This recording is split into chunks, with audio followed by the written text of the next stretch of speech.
guys, welcome back to Ex-Mormon. Today we're doing a Q&A and you guys sent in probably some of my favorite questions that I've ever seen asked before. Like some of them were really good, so I'm excited. Let's get into it. Somebody asked, what was the one aspect of Mormonism that bothered you long before you left the church? I would say polygamy. I learned in seminary class that polygamy was an eternal thing and that likely when we went to heaven, polygamy would still be practiced there.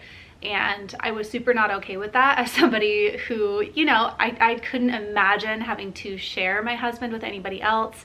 And I felt like it was really unfair that women had to be the ones to share with a bunch of other women. Like, why didn't it go both ways? What my seminary teacher said about it to try to make us feel better, because obviously all the girls were like, what? He was like, just nobody will be disappointed when we get to heaven. I'll just say that. Like, you might feel some sort of way now, but nobody's going to be disappointed when you make it to heaven.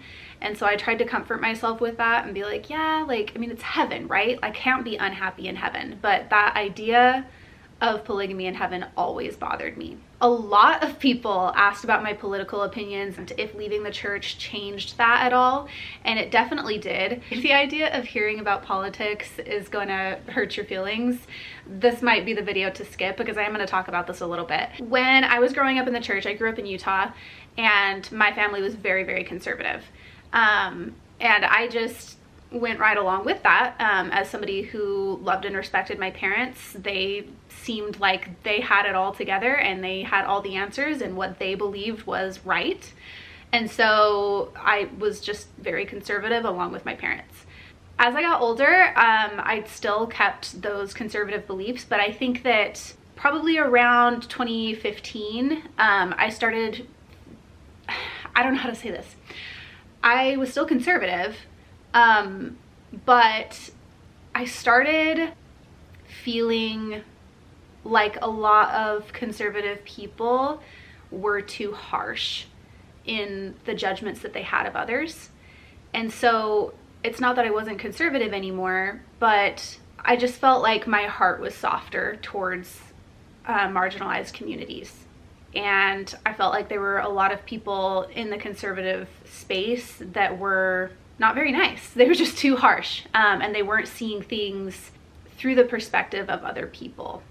And I started understanding more that, like, my one worldview wasn't the only correct one, and that people felt different ways because they'd experienced different things. And so it started making more sense to me that other people would feel differently than I did, and I didn't have a monopoly on right and wrong. I will say, and again, I'm not trying to hurt anyone's feelings with this, but I'm telling you the truth here. Even though I was conservative, I was very against Donald Trump from the very beginning of when he ran.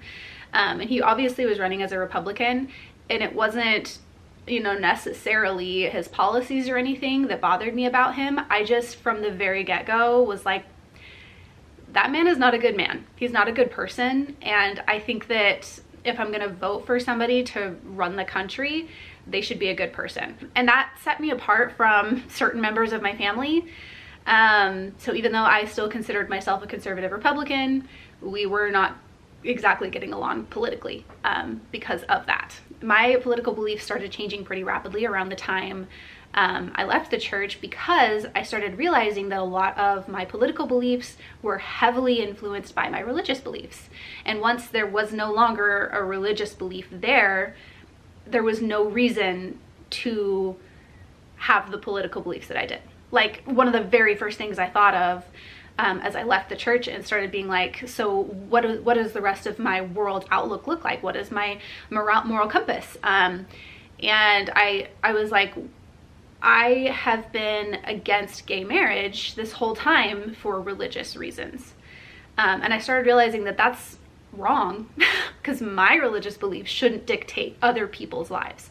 And then there was a lot of other things like that as time went on that changed. So yeah, I would definitely consider myself, I'm no longer conservative. I would consider myself more liberal. I voted for Kamala Harris this year. To put it mildly, I don't think that the two-party system is the greatest thing in the world. You know, and I know that politics right now is really divisive, and it's hard to sometimes even want to talk about politics because of that, because people get really heated.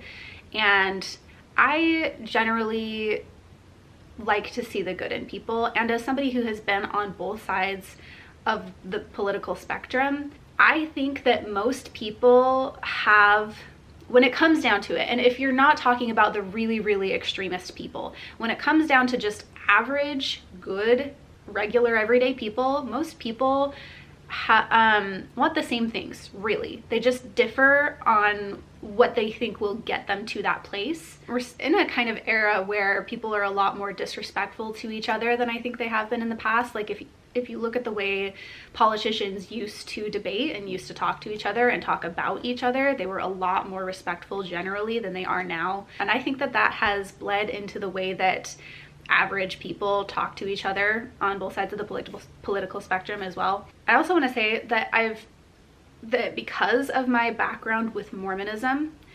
I have tried really hard to not fall into this trap again of feeling like there's only one right way to be and only one right way to believe. I have strong feelings about what is right and wrong, and I think that that's important, but I also don't want to pigeonhole myself into not seeing other perspectives because I might not always be right about everything. I don't ever want to be like an extremist and not be able to hear other points of view. I hope that makes sense. I don't say any of this to hurt anybody's feelings or make you feel invalid in your beliefs and your morals and your decisions, but I just want to be honest with my viewers. This is where I'm at. I still really do not like Donald Trump as a person or a politician. And I also generally don't think politicians are the most honest people in the world, but that's a whole other conversation. That was a ramble. That took up a lot of time. I'm sorry. I hope that that made sense. Somebody asked, which Mormon housewife do you like most and why? They're talking about that Secret Lives of Mormon Housewives thing or whatever it's called. I will be honest with you, I have not watched any of that because it just doesn't really interest me. I know it's like Mormonism adjacent, but and I don't know the whole story. I knew a little bit about like the TikTok drama and stuff before the thing became a TV show. None of those people's experiences in Mormonism seem to be at all similar to mine. And I'm not really interested in watching it because it just doesn't, I don't know, I'm just not really interested in watching it. I feel like their experience is so far removed from mine. And also I think that the show is like kind of like a reality TV sort of thing. I'm not sure, I could be totally wrong, but I'm not really into that. So I haven't watched it. I don't know hardly anything about it. Somebody asked, how would you react if one of your kids showed interest in the LDS church when older? I actually don't think that that would even surprise me because like a lot of people have interest in their roots, right? And for my family and my kids, our history, our ancestry, our genealogy is very deeply rooted in Mormonism. And that's something that even though I'm an ex-Mormon, I still have a lot of interest in, like my pioneer ancestors and, you know, the decisions that they made and why. So I wouldn't be surprised if they showed interest. I also wouldn't be disappointed because I feel like, I mean, I have interest in my history. Now if they wanted to get baptized and stuff like that, you know, I would hope that through telling them my story, and then, you know, seeing this whole picture of what my husband and I have been through in the church, what our ancestors went through as members of the church, and, you know, the full history and context and critical thinking skills that I will hopefully teach my children. If they wanted to get baptized, I think that I would be a bit disappointed in that decision, not because I'd be disappointed in my kid, because I might be disappointed in myself for not doing a good enough job teaching them critical thinking skills. However, with that said, I would still love my kid no matter what. If they wanted to join the Mormon church and be a Mormon and go through the temple and be a temple worker and whatever they wanted to do, there's nothing that my kids could do that would make me stop loving and supporting them. I love my kids infinitely, endlessly, no matter what. Somebody asked, next vacation. I don't really have anything planned right now. Yeah, I mean, vacation money's hard to come by at the moment. Somebody said favorite football team. I don't watch football. I don't know any football teams. I guess I would say I know, I live near Boise, so those are the Broncos. I guess maybe I would support them if somebody, but I don't watch football, so I don't know. Somebody asked, what are some places that are on your bucket list to travel to? Number one is Germany, because my brother lives there. I've been learning German for about I don't know, a year and a half maybe. I've gotten pretty decent at it. My niece and nephew and my sister-in-law all are from Germany, and so they all speak German. And because I've gotten better at the language and I've always wanted to visit and see my brother, I would really love to go there, especially for the Christmas markets. It seems incredible. I would also really love to go to New Zealand. I'm a huge Lord of the Rings fan, so going and seeing all of that would be really, really cool. And maybe like Switzerland, because the landscape is really beautiful. What is your favorite kind of coffee to get or make? Great question for an ex-Mormon. Like if we're going by my favorite place to get coffee, it's this place called the Perking Spot that's local to where I live. The people there are just really, really sweet, and they make amazing coffee. Like I have not been disappointed. Before I was like really into coffee, I would always just order a chai latte. And then once I got more into coffee, I did white mochas for quite a while. Right now, I really like to change it up. Like I'll just try different stuff on the menu. I generally know for myself that I like lattes. So I'll do like different flavored lattes and stuff like that. I like doing the seasonal drinks, like whatever they've got going on that is seasonal, I typically really like to get. A couple weeks ago, I tried like a oat milk cookie latte that was delicious. I also tried a brown butter latte. That was super, super good as well. So any like flavored sort of latte, I'm probably gonna like it if I like the flavor. A lot of different people asked for how I deal with anger towards the church, or if I feel angry towards the church, and how I'm able to make content about it so frequently and like read their talks and stuff without feeling some type of way about it. So I definitely have felt a lot of anger towards the church during this whole journey. Definitely the first like couple of years after I left the church was when I was the most angry about it. And making videos about it and talking to other ex-Mormons about it is a lot of what has helped me process that and move on and not feel those feelings of anger anymore.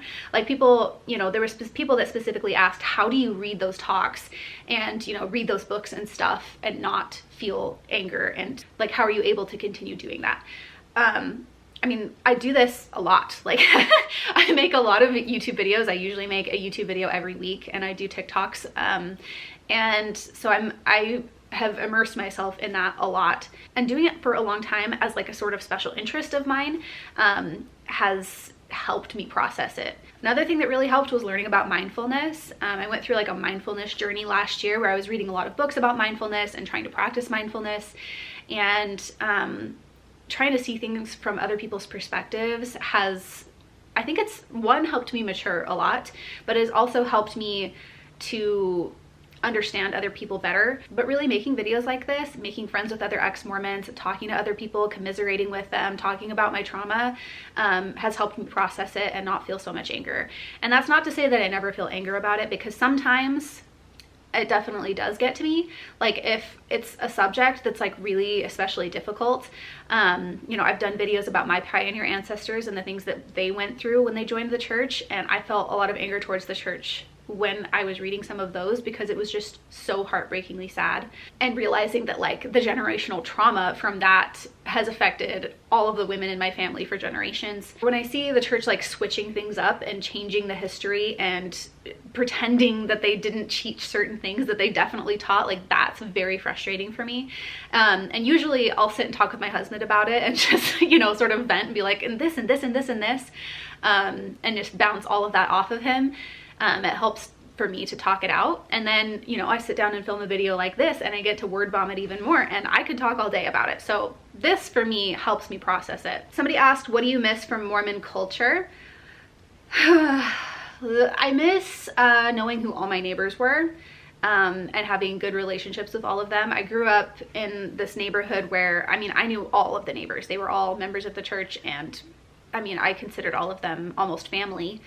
And I really, really liked that. I miss being closer to my neighbors in my community. I miss going to church and singing the hymns. I used to be in the choir for a while because I just really enjoy singing and being with a group of other people singing.